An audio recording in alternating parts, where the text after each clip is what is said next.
একটি নির্জন গ্রামে থাকত একটি ছোট্ট গরিব বিড়াল। তার কোনো ঘর ছিল না, খাবারও জুটত না নিয়মিত।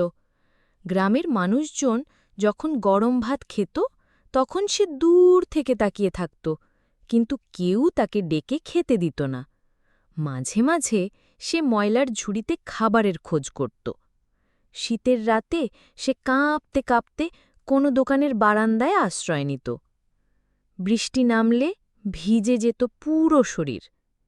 একদিন ক্ষুধায় ক্লান্ত হয়ে সে রাস্তায় বসেছিল, তখন একটি ছোট ছেলে তাকে দেখে দৌড়ে এলো।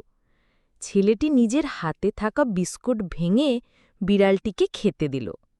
বিড়ালটির চোখ ভিজে উঠল আনন্দে। এতদিন যে দুনিয়াকে সে শুধু কঠিন মনে করেছিল, সেই দুনিয়াতেই ছোট্ট একটি হৃদয় তার প্রতি ভালোবাসা দেখালো। এই রকম আরও সুন্দর সুন্দর গল্প পেতে সাবস্ক্রাইব করে পাশে থাকুন।